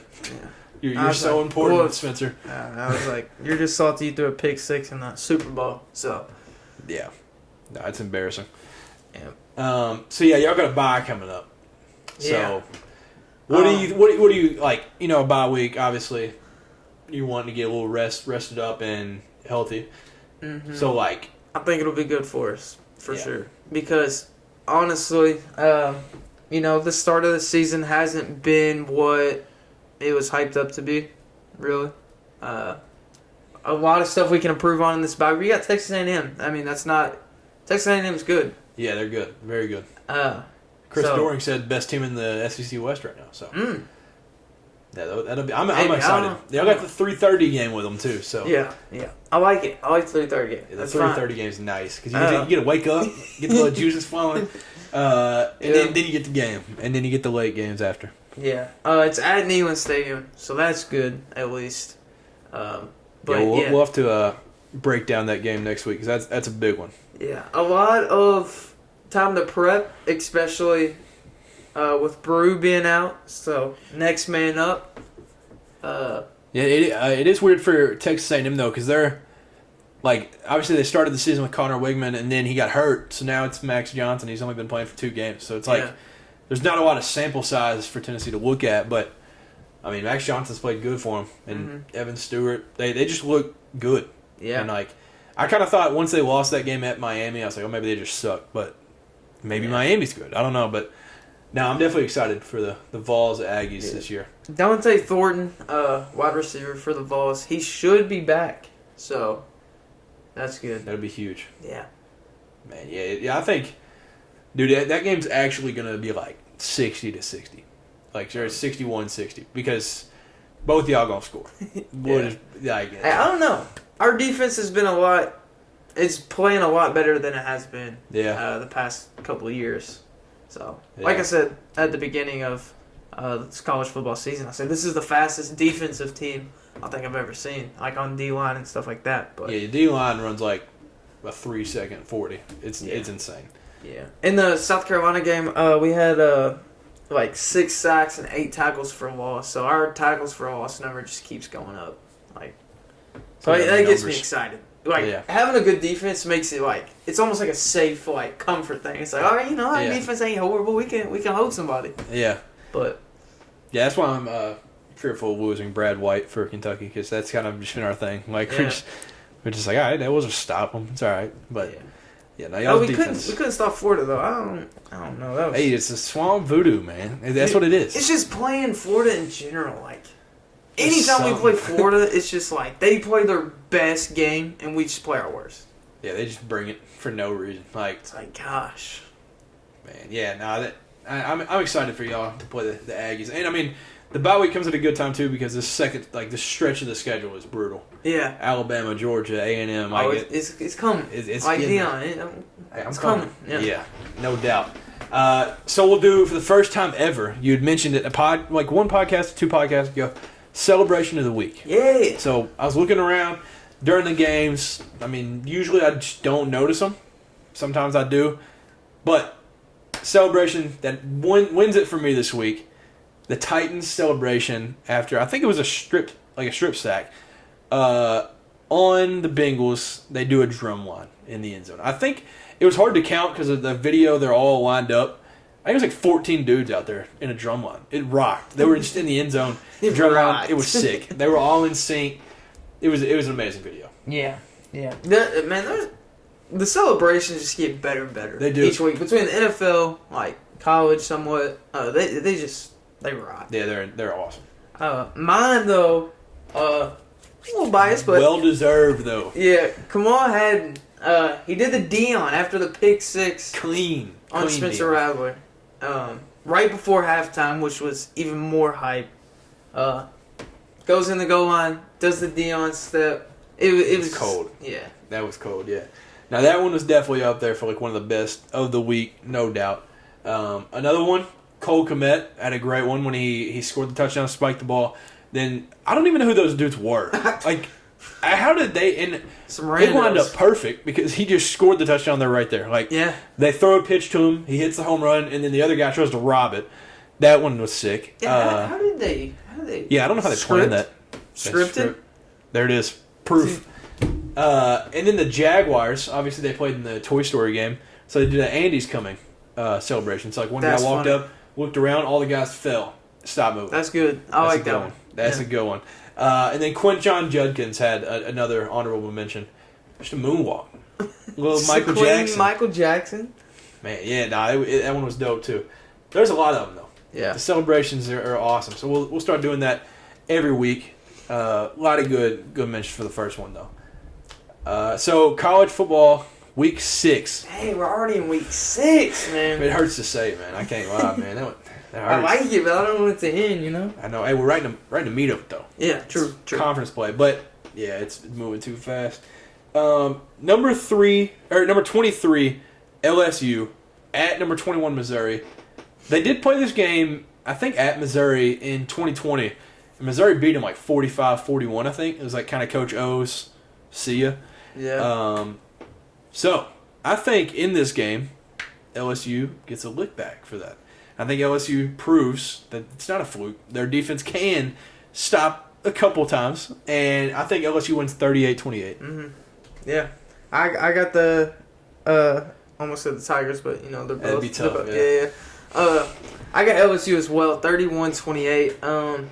You know, I think this is one of probably. I don't know. This has been I can almost say a disappointing LSU team this year. Yeah, it has been. Really, kind of a letdown, but I think they can get it done in this game. Missouri, great run. Yeah. And what they had. What was Saturday, the 30th, right? It wasn't October yet, right? Yeah. Yeah. So they had 2 losses before October. It's disappointing. Yeah. Yeah. So they need a little bounce back. They need to win. And I think Missouri, obviously, like you can say it, it's cliche, but like this game actually does show who they are. Mm-hmm. Like they've beaten some teams. Like all right, yeah, whatever. Like they beat Vandy. Congrats.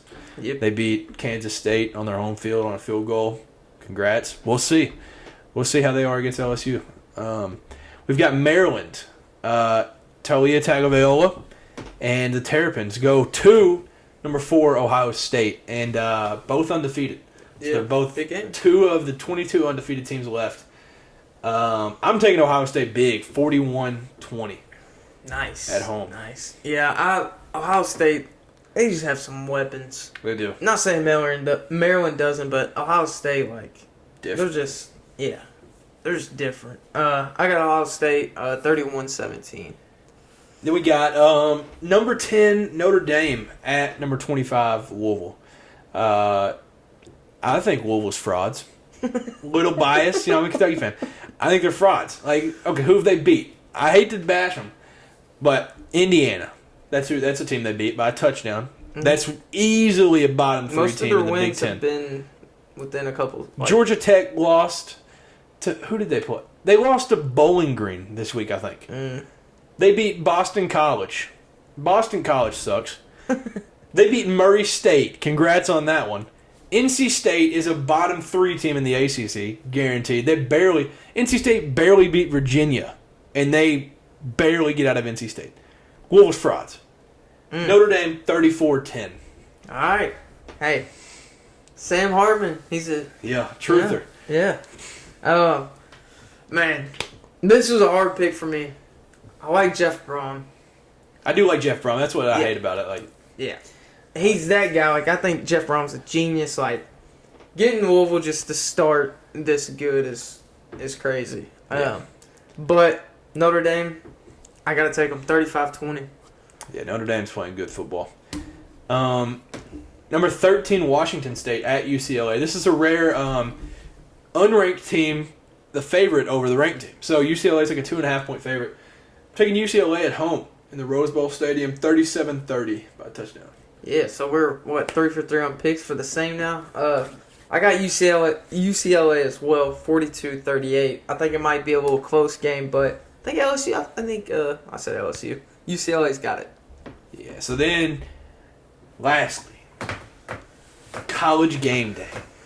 At the Texas State Fair, Cotton Bowl Stadium in Dallas, Texas, we got the Red River Showdown, Red River Rivalry, Red River Shootout, whatever you want to call it. Number 3, Texas versus number 12, Oklahoma. This game's going to be awesome. Yeah. The cool thing about this, future SEC matchup, obviously, next year, they'll both be SEC. And Greg Sankey, the SEC commissioner, will be in attendance. So it's his first time he'll be at one of these games. Both undefeated going into this game for the first time since 2011. So it's been a while. Most anticipated matchup probably since 2008 for this game. This game holds a lot of weight. Yeah. Texas leads the all-time series 63-50. And last year's game is still in people's minds when Texas beat Oklahoma 49-0 last year. Yeah, and so I was looking back at the last 10 games. This game traditionally has a lot of points. So it's 49-0. Year before 55-48, 53-45, 34-27, 39-27, 48-45, so on. Points. And I mean, Texas's defense this year is legit. Possibly top 5 in the country right now, probably. Mm-hmm. The defense is legit, but I think they're still scoring a lot. And I mean, Oklahoma, they've been hit or miss. They'll score 100 in a game, but then they'll also score, I think they scored 20 or something on Cincinnati. So it depends. It's what Oklahoma team's going to show up. And Oklahoma has not ran the ball extremely well. They won't in this game. Oklahoma's got to throw for a lot in this one. I've got Texas 41-28. I got the Longhorns as well. With the defense as strong as it is, I think they hold Oklahoma to 21 points. I got Texas 27-21. I'm excited for this one. I'm very, very excited. Just to see how Dylan Gabriel acts. And I mean, he was talking a mess last week against Iowa State. Mm-hmm. I ain't never seen Dylan Gabriel act out. That game, he was on demon time. He got Baker mode locked in him. It was Oklahoma on the jersey. So yeah, that one's gonna be electric. I can't wait for that one. So to start to wrap this up a little bit, we mentioned it. Alabama at Texas A&M for the first time that they're going back since the 2021 upset, which was when Jimbo broke the streak of Nick Saban never losing to a former assistant. Crazy. So we got to see that one. Yeah, I think it was, 41-38 in that game. But yeah, like I said, Chris Doering, Texas A&M is the best SEC team in the best team in the SEC West. Bold. Yeah. This will show. This will show it. I don't know if they are, but a lot on the line here. And I mean, it's weird.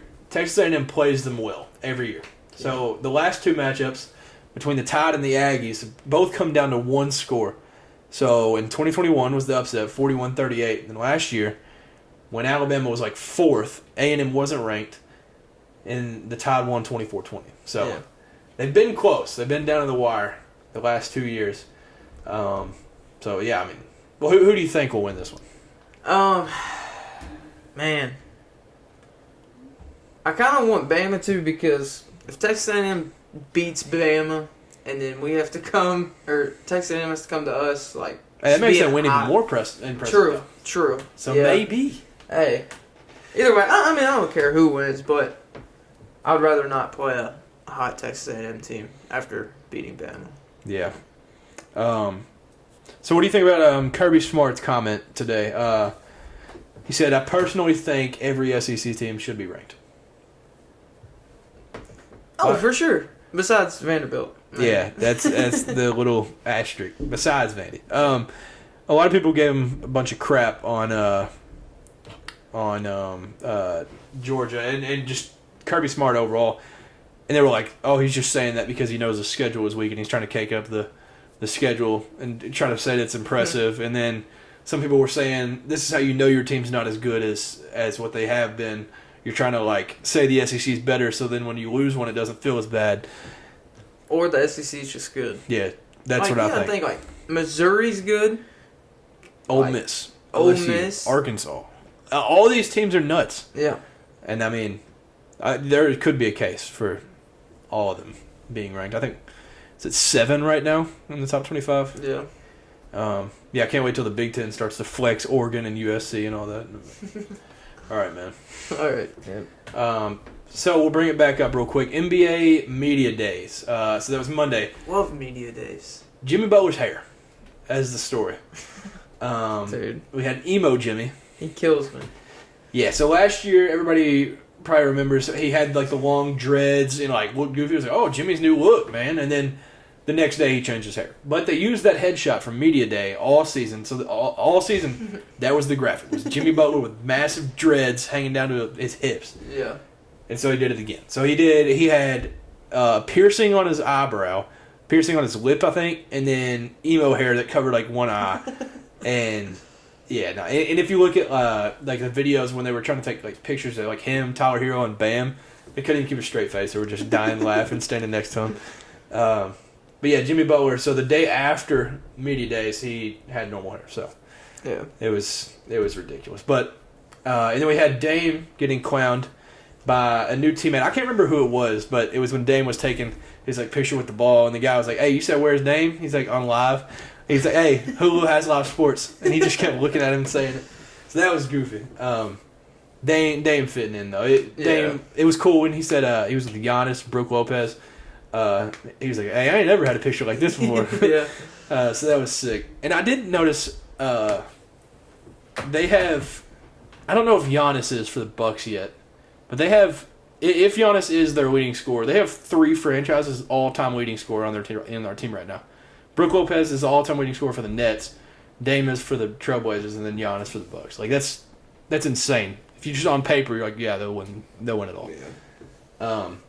So LeBron, he's entering year 21. Obviously, dude's an old head. He's been playing since we were born. Since flip phones. Yeah, literally, he has the famous flip phone picture. Yeah. But so he's entering year 21. 5 players ever have reached year 21 in their career. Robert Parrish, Kevin Willis, Kevin Garnett, Vince Carter, Dirk Nowitzki. All 5 of them combined, if you combine all their stats, points per game, rebounds, assists, 23, 14, and 5. LeBron, going into this season, is averaging 29, 8, and 7. It's unreal. He's not human. No. He just blows my mind. Like, I don't know how he's still doing this at 40. Like, he's crazy. He's just going to break, like, every record. Like, yeah. Games played, years played, everything. Vince Carter played 22 years. That's the record right now, but it's insane what he's done. So postseason baseball, what did it start? Yesterday. Yeah, so Tuesday, October 3rd. And the Twins won their first playoff game since 2004. That's wild. Snapped an 18-game playoff losing streak. It was the longest in professional sports history. So I think they had broke like the Chicago Blackhawks. It's hockey, I don't know it, but they had like 16. Yeah. So now they have that record, but there's a current one going on. A lot of people don't know about the Pistons. There's just 14 years right now. Mm. Yeah, it's sad. It's terrible. So the Pistons are trying to break it. But, yeah, now the Twins were winning earlier. Let's see if they ended up moving on against the Blue Jays. Yep, they won. So they move on. So did Philly. Nice. But, yeah, postseason baseball is just sick. Yeah. It's just different. It's so different from the regular season. And, yeah, I mean, the Braves are going to be nice once they finally get to play again. But it's just fun to watch. Like, so if we look through, as of right now, who do you have? Who are you taking? Twins or Astros? Astros. Yeah. Orioles or Rangers? Orioles. Yeah. Diamondbacks or Dodgers? Ooh. I gotta go Dodgers. They're just stacked. And then Braves, Phillies. Braves. All right, so Astros, Orioles. I like the Orioles. Come on. Yeah, Adley Rutschman, Yeah. my guy. Dodgers, Braves. Man, It's crazy. that's tough. Both NL too. It's nuts. Man. I do believe the winner comes out of the NL. I mean, I gotta go Braves, man. All right, Braves, Orioles. Do the Braves repeat? Man, the Braves, man. Maybe. That's the question. Braves. Wait, Astros. Wait, didn't the Astros win it? Now I'm blanking. I know the Braves won it 2 years ago, right? I don't know. Time's going too fast. I get everything mixed up. Yeah, I've got it all mixed now. Hold on. Now I'm like tripping. I'm like, dude, who did? Okay, the World Series winner from last year. Yeah, Astros. Oh, okay. Beat the Phillies. Braves beat the Astros in 2021. So yeah, it's 2 years ago. So 2 and 3 years though. Gotcha. So it'd be wild. Yeah, I'm rooting for the Braves though. They're a fun team. It's already been 2 years since Dansby Swanson threw his glove up in the air. Yeah, it's sad. But I got something Kentucky basketball wise. We haven't talked a lot about it. It's coming up though. We play Kansas here soon in Chicago, but the Kentucky versus Indiana basketball rivalry is official. Now I'm going to have a little rant again. How I ranted about Louisville. I don't care about Indiana. We'll just put it that way. There's a group of age like 40 to like 60 that Kentucky fans, they hate Indiana. And that range for Indiana, they hate Kentucky. For some reason, I'll put it this way. There's some rivalries where you'll notice one team cares more than the other. Like, all right, football, for example. Kentucky cares way more about Tennessee in football than Tennessee does. Tennessee's like got their mind on like Alabama. And I think in basketball, Tennessee cares more about the game versus Kentucky than Kentucky does. Yeah. Kentucky's like Kansas, Duke. Definitely. So it's like that. Indiana cares so dang much about Kentucky, and they think the Watford shot lives rent free or something in our head. There's not a shot I could care less about. Like that shot did nothing. So if y'all don't know what the shot is, it was when Anthony Davis, Marcus Teague, the championship team. We went to Indiana. We used to have a series. We'd go home and home every year. That was 2011 at the time. So 2011, 2012 season. And Christian Watford hits a buzzer beater over Anthony Davis. They beat us on a buzzer on their home court, stormed the court. There's something that happened in the game, though. So after the game, they hit that shot. Stuff is said to Anthony Davis. He gets stuff thrown at him. All this stuff. And so Cal's like, I'm never coming back. These classless piece of... Like, these people have no morals. I can't believe these people exist like this. They're just the worst. And he was like, I'm never going back to Indiana. This is ridiculous. Yeah. For good reason. And they kept saying, oh, cowards, you don't want to play us and stuff. Look, I'll be honest. Losses that bring me down to think about, I still haven't watched us play Wisconsin. I still haven't rewatched that. I'll never do it. North Carolina 2017. I won't rewatch that one. UConn 2014. I could probably name 20 losses that I can name that hurt me more than Indiana beating us in the regular season. And it also, people forget, we played Indiana in the tournament the same season, beat them, and then won the championship. So we won the game that mattered. Indiana's irrelevant. We'll just put it that way. Indiana does not matter. They mattered in the 60s, in the 70s, the 80s. Your glory days are over. We'll just leave it there. Like, Indiana is not relevant. We're doing this to help you all a little bit. It's a little boost. Maybe you can get back. Mike Woodson's done a good job there. But the fans, I hadn't heard them in like 10 years. Yeah. And they came back out of the woodworks and started talking crazy. That is Dude, crazy. It's embarrassing. So this is Indiana. They did like an NIL event like a month or two ago in their home arena. And they called Christian Watford and had him recreate the shot in front of like recruits and stuff. Let it go. That was 2012. This dude's a grown man with kids. He ain't played basketball. He ain't picked up a basketball in years. And y'all want him to... Y'all are holding on to it. It's not a natty. Like, let it go, man. And he even, like, when they played Purdue, I think, this past season, he walked around campus to, like, show himself to the students and stuff. It's embarrassing. Yeah, that's bad. That's a sad, like, universe. Like, could you imagine if Tennessee brought NIL event or something to Neal and they're like, hey, Josh Dobbs, hey, you care to come throw that 50-yard Hail Mary again? That was cool, wasn't it? No, like, you just... Yeah, that was a cool moment. Like, you don't do it over and over. Yeah. It's embarrassing, man. Indiana's a joke. They've been a joke since 87. That's the last time they've done anything. It's literally, they ain't done crap. But with that being said, we did announce the series is back, so a lot of people like it. I would have rather played 35 other teams than Indiana, but it's all right. We play them in Rupp in 25. It's a 25-26 season. Play them in Rupp. Then we go to Lucas Oil, which will be cool. And then we play them in Rupp again. And then Assembly Hall will be the last one, which I will guarantee you, write it down, Calipari won't be the coach at that point. That's why it's the last one. He won't be coaching. He won't go to Assembly Hall. So we know he's gone by that point. We know he'll retire before then. But then, there was big news today for basketball. Big Z, Vladimir Ivisic, got admitted to the University of Kentucky today. So it was like a fight the last 2 months, just trying to get him in. And he retook an admissions test that he failed a part of, and he passed that part of the test, and so he got admitted in. Now he's just got to get it eligible, and he'd be good to go. But he's a 7-footer projected first-round pick, so he's going to be huge. Nothing wrong with the 7-footer. Yeah, that doesn't hurt at all. But Kentucky basketball, Kentucky versus Indiana. I mean, there's people that will argue it's like a top 5 rivalry, like it used to be, just iconic. You could have given me so many other teams. I would have rather played Purdue, probably. Like a home and home with Purdue. That would have been better. Like, they're more relevant now. But, yeah, no, it's a cool little... We'll get a home and home, so we're going to be going to another team. So it'll be cool. But, and now, this is like the coolest thing we have. I think it was starting today, and it might have been yesterday. 50 straight days of football.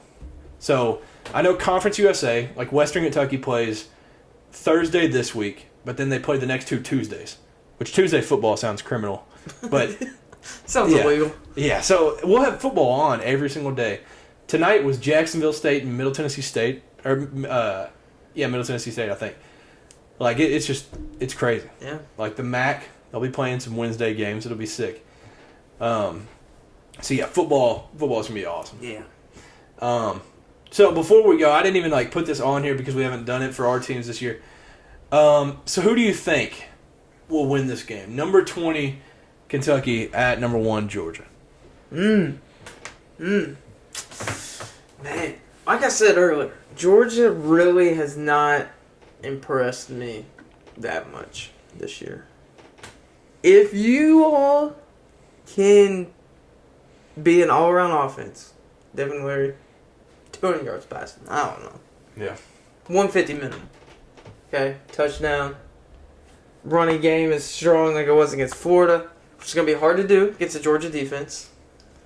I think the Cats could. I think they could. The safe pick would be Georgia. Yeah. I mean, that's just how it is. Yeah. A for sure answer, man.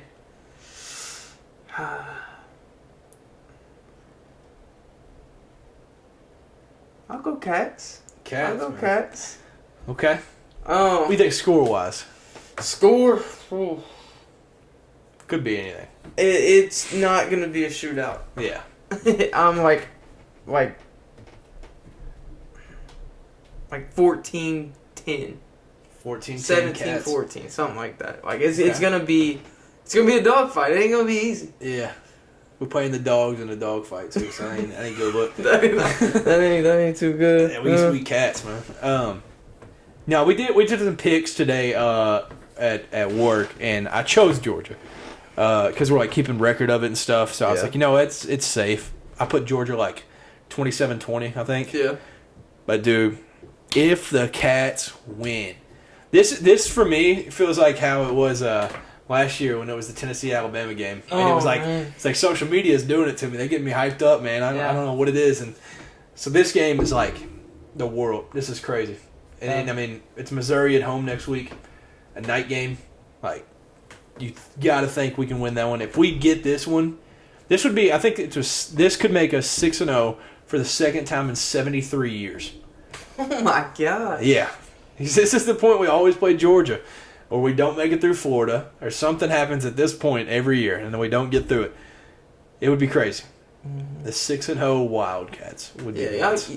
Ray Davis, he just got to do his thing, man. He does. He's got to do it. So, yeah, I mentioned it to you earlier. If Louisville beats Notre Dame and we beat Georgia. We're meeting halfway on 64 The and throwing a Bluegrass rager. The Bluegrass State's going nuts. Bourbon galore. Just horses everywhere. It'd be the most insane party. There'd be thousands, millions of people. Oh, at this. yeah. It would be unreal. Like, a whole lot of Wolf fans. The whole state of Kentucky just catches on fire. It actually would. Dude, we were talking about this. Burning couches. If we were the to biggest bonfire you've ever seen, miles wide. You think it's uncontrollable. We got it. Yeah. We were talking about it today. If we were to beat Georgia and then we beat Alabama, I don't think the city of Lexington would even exist after. It'd be burnt to ashes and just, it wouldn't exist. It wouldn't last. If the Cats were to go 12-0, 11-1, the state would be in shambles. Yeah, that would be nuts. Yeah, I could not imagine. But, yeah, Kentucky, Georgia this week. Man, I'm excited. 7 o'clock kickoff, man. Man, it'll be one of the biggest games, biggest night games. Man, I hate bye weeks. Yeah, they are cool, though, because you can't lose. So Yeah, it's like, that's hey, one. you can't lose, man. Yeah, so you get to watch this unbiased football all weekend. You're like, this is nice, man.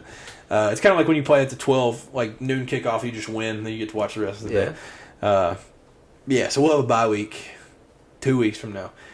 Man, I'm so nervous for this weekend, man. I'm excited. We got any last things? No. So I guess that'll do it.